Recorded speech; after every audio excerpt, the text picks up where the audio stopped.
Hello students, my name is Praveen Kumar and you are watching my YouTube channel Prabhu online education. So students, मैंने एक video upload कर दिया है non trading organisation यानी कि बिन व्यापारी संस्था के हिसाबों का, जिसके अंदर मैंने सारी की सारी थियरी एक्सप्लेन की है। तो अगर आप ये वीडियो देख रही है जो सेकंड पार्ट है, उससे पहले आप इस वीडियो को जरूर देखें। आपको इसी प्लेलिस्ट में वो वीडियो मिल जाएगा और इसके पेपर पैटर्न का वीडियो भी मैंने उस प्लेलिस्ट में डाला। तो पहले आप ये सारी की सारी थियरी क्लियर कर देना, फिर हम इस वीडियो के अंदर आगे बढ़ते हैं कि क्या है क्या नहीं है। ठीक है, आज हम बात करेंगे unit number 4 non accounts of non trading organisation, उसी का पर्टिकुलर के अंदर से क्वेश्चन नंबर 1 सॉल्व करेंगे, जिसके अंदर हम आज एक टॉपिक को हम क्लियर कर रहे हैं। जो एक अकाउंट मैंने आपको सिखाया था, रिसिप्ट एंड पेमेंट अकाउंट बनाते हैं तो उसके अंदर कैसे उसकी एंट्री पास आउट की जाती है, उसके बेस पे मैंने पूरा क्वेश्चन सम सॉल्व कर दिया है, गुजराती एंड इंग्लिश मीडियम दोनों में। अगर गुजराती मीडियम के स्टूडेंट्स है तो अपने पास बुक जरूर कैरी करें ताकि और भी ज्यादा आपको समझ में आए। तो स्टार्ट करते सम को और आपको पूरा का पूरा सॉल्यूशंस देता हूँ जिससे आपका आंसर्स मैच हो जाएगा एंड देन आप हम उसके आगे और भी आपको क्वेश्चंस करवाएंगे। ठीक है, हम आपको बुक्स के अंदर से सम का प्रैक्टिकली नाम के साथ कराएंगे सॉल्यूशन, जिससे आपको ज्यादा बेनिफिट हो और ज्यादा समझ में इजी रहे। ठीक है, तो वो आपके लिए हेल्प हो सकता है। सो स्टार्ट करते हैं सम को। तो देखिए, सबसे पहले हम बात करते हैं इसके अंदर क्या बनाने को बोला है। From the following transaction of the sports club for the year ending to 31 March 2022 prepare a receipt and payment account. Receipt and payment account हम बनाएंगे जिसके अंदर कैपिटल और रिसिप्ट और रेवेन्यू दोनों इनकम और एक्सपेंडिचर का समावेश होता है। अगर जिसको नहीं पता ये क्या होता है तो आप पहला वीडियो चेकआउट करते हैं। ठीक है, तो मैंने यहाँ पे सॉल्यूशन कर दिया है, एक एक करके हम सॉल्व करेंगे, देखते हैं। सबसे पहले टॉपिक के अंदर आता है कैश बैलेंस 1/4/2021। इसका मतलब है ओपनिंग कैश बैलेंस, और जैसे फॉर्मेट के बेस पर है तो सबसे पहले कैश बैलेंस को यहाँ पे लिखा जाएगा रिसिप्ट साइड में, ओपनिंग कैश बैलेंस 1540। राइट, आप देख लेना प्रॉपर फॉर्मेट मैंने यहाँ पे लिखा है। इसके बाद नेक्स्ट आपके पास आता है परचेस ऑफ फर्नीचर। अच्छा, ध्यान रखना यहाँ पे आप जो भी असेट या मिलकत जैसे गुजराती में बोलते हैं वो आप परचेस करते हो, अगर वो ऑन क्रेडिट हो मतलब कि उधार में हो तो उसकी यहाँ पे नोंद होगी नहीं, वहां पे इसकी एंट्री करेंगे नहीं। लेकिन इसमें कुछ भी मेंशन नहीं, इसका मतलब हमने कैश परचेस किया है और ये हमेशा रिसिप्ट में पेमेंट होता है, वो कैश बुक जैसा होता है।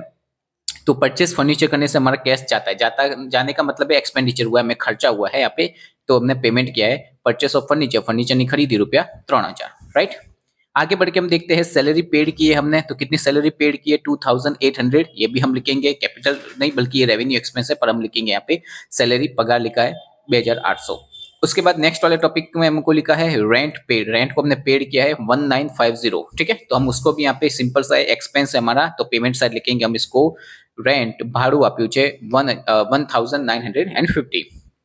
इसके बाद हमको दिया हुआ है पोस्टेज टेलीग्राम 780, तो हम वो पे भी लिख लेंगे यहाँ पे postage and Telegram, English Gujarati से तार टपाल बोलते हैं, 780 रुपया। राइट, यहाँ पे ध्यान से देखना, गुजराती इंग्लिश मैंने दोनों में लिखा ताकि फटाफट स्टूडेंट्स को इसमें हेल्प हो और वो अच्छी तरह से कर सके। फिर लिखा है परचेस ऑफ बिल्डिंग, बिल्डिंग की खरीदी 20,000 रुपया। तो देखो बिल्डिंग की जो हमने खरीदी की है, परचेस किया है बिल्डिंग को, तो उससे उसको भी देखो हमने ऑन कैश ही किया है और इससे पैसा हमारा जाता है। जाने से हम क्या करेंगे इसकी, तो इसकी हम पेमेंट साइड पे एंट्री करेंगे। तो देख सकते हो यहाँ पे परचेस ऑफ बिल्डिंग ₹20,000, ठीक है, जो कि हमने यहाँ पे लिखा था उसके बेस पर है।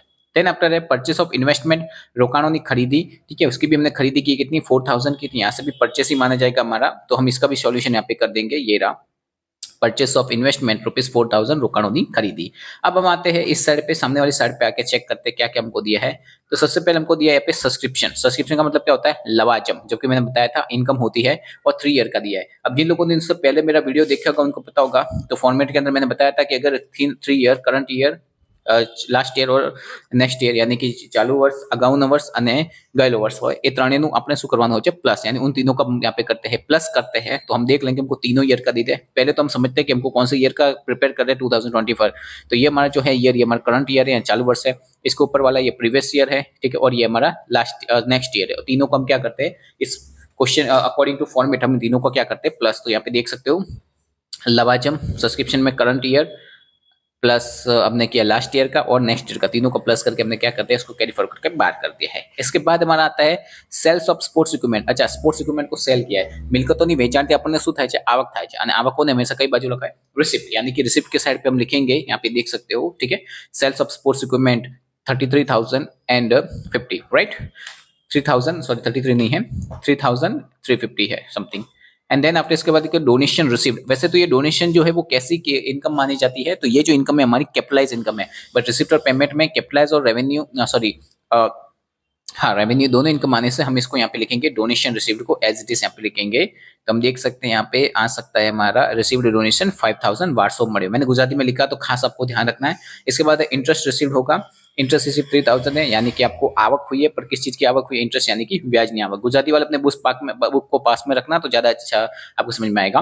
3000, ठीक है। इसके बाद हमको क्या करना होता है, नीचे कुछ इन्फॉर्मेशन दी है, एडजस्टमेंट भी दी है, हवाला भी दी है, वो भी हम सॉल्व करेंगे, ठीक है। तो पहले समझते हैं right of depreciation on billing 1000। तो देखो ध्यान से समझना, रिसिप्ट और पेमेंट के अंदर कभी भी डेप्रिसिएशन का टॉपिक ऐड नहीं होगा। उसका रीजन है क्योंकि रिसिप्ट और पेमेंट में हम खाली वही एंट्रीज करते हैं जिसमें पैसा आता है जाता है, और डेप्रिसिएशन को हम क्या करते हैं, मिलकतों माती बात करो, यानी कि असेट के अंदर से उसको माइनस किया जाता है, इसलिए उसका कैश ट्रांजेक्शन न होने से इसका यहाँ पे कोई एंट्री पास आउट नहीं होती है। खास याद रखना, डेप्रिसिएशन हम कभी भी रिसिप्ट और पेमेंट में ऐड नहीं करेंगे। Then after and furniture rupees 400, ठीक है, ये दोनों की डेप्रिसिएशन हम ऐड नहीं करते। उसके बाद है सैलरी आउटस्टैंडिंग। अब आउटस्टैंडिंग सैलरी को हम यहाँ पे नहीं लिखेंगे क्योंकि ये आउटस्टैंडिंग जैसी चीजें लिखने के लिए हम एक और अकाउंट बनाते हैं जिसे बोलते हैं इनकम एंड एक्सपेंडिचर। तो वहाँ पे ये अकाउंट इफेक्ट करता है, इसलिए हम क्या करेंगे, उसको वहाँ पे लिखेंगे। तो यहाँ पे आपको ये कोई भी प्रॉपरली इसको सॉल्व नहीं करना है। आउटस्टैंडिंग का मतलब होता है मिलना बाकी है, और यहाँ पे हम खाली वही ट्रांजेक्शन जिसमें पैसा मिल गया या चुका दिया। एंड देन आफ्टर इसके बाद कर लेंगे तो हमारा आंसर आना चाहिए 1860 रुपीज का। तो हम चेक कर लेते हैं, तो देखो हमारा ज्यादा किस साइड का है, तो इनकम का हम प्लस करेंगे और एक्सपेंस को माइनस करेंगे, तो ऑटोमेटिक 1860 रुपीज आपका आंसर आ जाएगा। और यहाँ पे आपका रिसिप्ट और पेमेंट क्या होता है, कंफर्म हो जाता है। अब ये जो आंसर होता है उसको हम कहाँ लेके जाते हैं, तो इसको हम लेके जाते हैं बैलेंस शीट के अंदर, यानी कि पाका सर्वे में कौन सी बाजू, मिलकत यानी कि असेट साइड लेके जाते हैं। ओके, सो आई होप आपको ये समझ में आ गया होगा। एक फॉर्मेट का मैंने करवा दिया, बाकी के 2 फॉर्मेट के लिए मैं क्वेश्चन नंबर 3 नेक्स्ट वाले वीडियो में सॉल्व कराऊंगा। लेकिन उससे पहले आपको एक थोड़ा सा होमवर्क देके जाते हैं हम, जो आपको जरूर करना चाहिए ट्राई। मैं आपको बता देता हूँ आपको कौन सा इलस्ट्रेशन आपको फॉलो करना चाहिए, वो मैं आपको खास बता देता हूँ। तो आप देख सकते हैं यहाँ पे इलस्ट्रेशन नंबर 5 लिखा है, यहाँ पे इनकम एक्सपेंडिचर है, सो इसको तो हम नहीं कर सकते हैं, वेट अ सेकेंड। इसके अलावा और भी हमको दिया होगा कोई ना कोई क्वेश्चन। ओके, आपको करना है इलस्ट्रेशन नंबर 4, ठीक है। इलस्ट्रेशन नंबर 4 को सॉल्व करना है, जिसके अंदर रिसिप्ट और पेमेंट बनाना है। आप ये खुद सॉल्व करना, आपको समझ में आ जाएगा। उसके बाद इस सम को भी सॉल्व करना, तो आपके लिए हेल्प हो जाएगी। ऐसे वीडियोस के लिए और भी हमको लाइक शेयर कमेंट और फॉलो कीजिए। मैंने सॉल्व करवा दिया, आगे के क्वेश्चन हम खुद सॉल्व करेंगे, लेकिन अभी के लिए मैंने सॉल्व करके आपको बता दिया ताकि फॉर्मेट आपको क्लियर हो जाए। Okay, thank you.